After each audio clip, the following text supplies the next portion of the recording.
Yes, reka ntongere ngusuhuze wowe ukurikiye wazike aho uri hose ku isi, ndakubwira ni amahoro y'Imana abane nawe bitagenze neza, reka mbanereho umwanya wo kukwihanganisha nkubwira ati bibaho mu buzima. Uyu munsi biba byiza, ejo bikaba bibi, ejo bundi bikaba bibi, n'ejo hawo bikaba byiza. Niko ubuzima bwacu rero buteye, buhora buhindagurika. Ninjye na wundi rero ni si papa, wirinda kuba ikibazo ku bantu aho kuba ikibazo ku bantu, ahubwo nakemura ibibazo by'abantu. Nkunda amahoro nkanga kuyabura. Nawe ukurikiye wazike ndakwifuriza amahoro y'Imana, ubonere aho umwanzi wawe yaburiye. Yes, uyu munsi rero hiriwe hacaracara ku mbuga nkoranyambaga, mwese ngira ngo nawe utabizi, ku rupfu rw'umunyarwandakazi wabaga mu Bubiligi aho bita Tinene, yabaga mu Bubiligi, yishwe n'umugabo we. Yishwe n'umugabo we, ariko na n'ubu ntawe uramenya icyamwishe.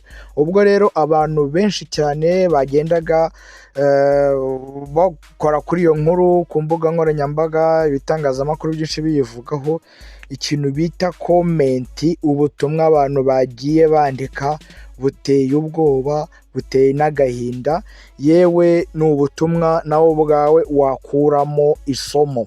Akaba ariyo mpamvu rero ngiye kubanyurira muri komenti zimwe, natoranyijemo komenti zigeze nko kuri 20 kuko ni nyinshi cyane, zigeze mu bihumbi, ziri kuri za TikTok, ziri kuri za Instagram, ziri ku ma YouTube agiye atandukanye, ku ma Facebook, ni nyinshi cyane, ariko navuze ati reka ntoranyemo izi 20 byibuze hari icyo zishobora kuba zadusigira.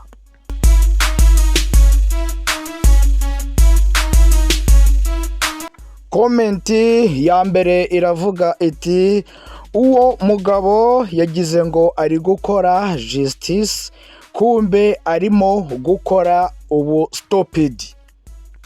Undi aravuga ngo uyu mugabo ntago yarakeneye umwunganizi mu mategeko, ahubwo akeneye umuganga wo mu mutwe. Uyu nawe aravuga ati: mw'abantu mwe, nubwo urukundo rubabaza, ariko mwibuke ko atari tiketi yo kujya muri gereza. Uyu noneho we ngo ntago ari husband material, ahubwo ni prison material. Karabaye. Yagize ngo azaba umugabo, nyamara yahisemo kuba breaking news. Nubwo wenda iyi nkuru ibabaje, ariko harimo abantu bagira amagambo mu by'ukuri. Iyo agira ubwenge yari gukora filime y'urukundo, ntago yari gukora criminal movie. Nibamuhe ikaze muri gereza, aho love itavugirwa na violence.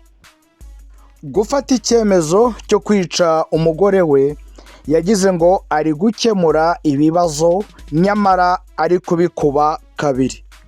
Uyu ntago ari umugabo, ahubwo ni ibarafu y'ubumuntu.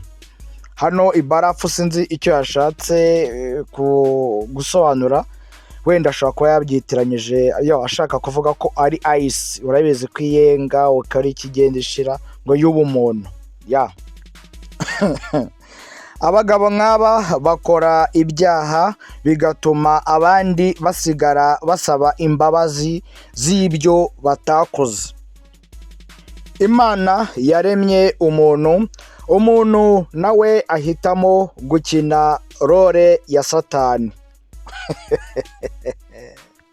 Ubu uyu mugabo aho yicaye aravuga ati: urukundo rwampesheje gereza. Uyu nawe aravuga ati: uyu mugabo mbere yuko apfusha umugore yabanje gupfusha umutwe.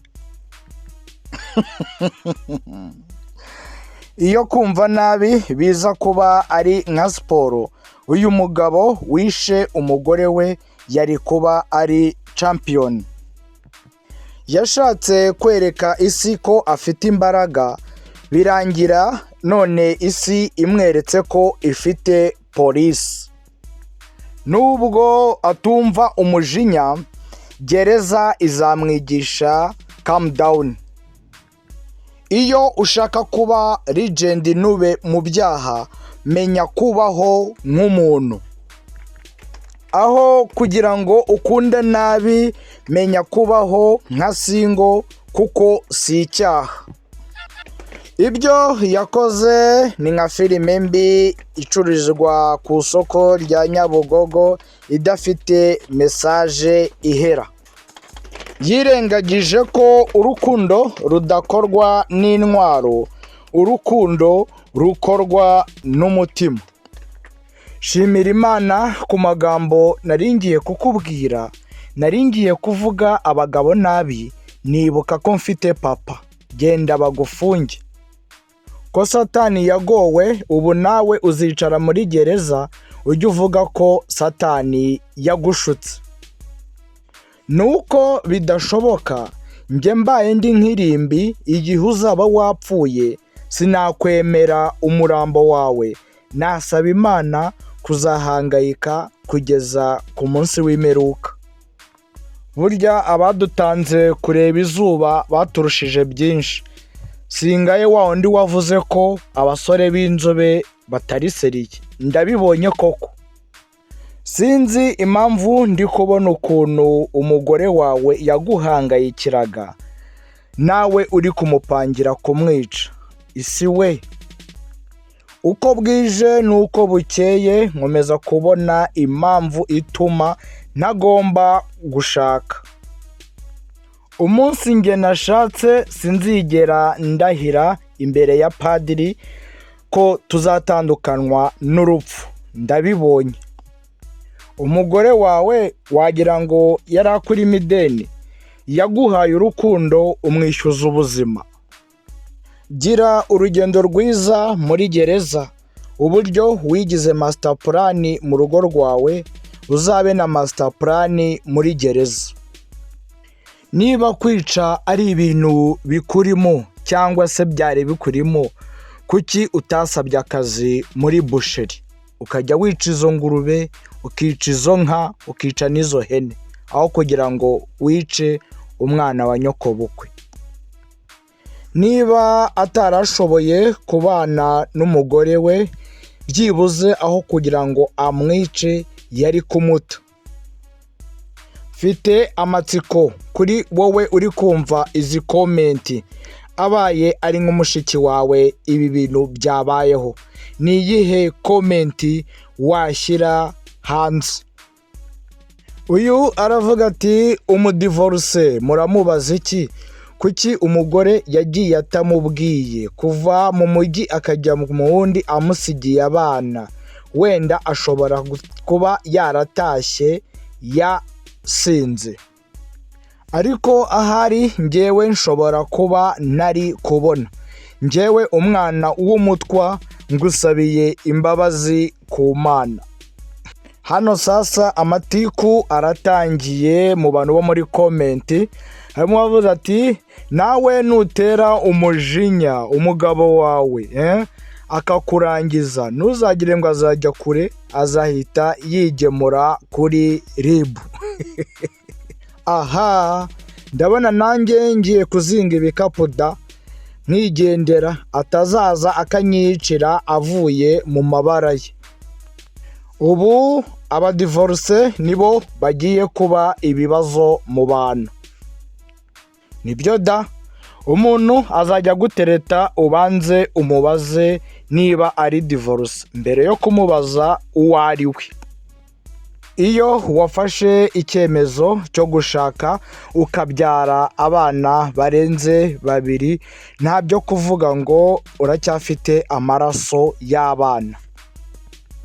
Iki nicyo gisubizo kiba ku bakobwa bapfa guhubukira abagabo babonye bose bakumva ko ari abanyaburaya. Gushidukira i Buraya nicyo gisubizo cyabyo.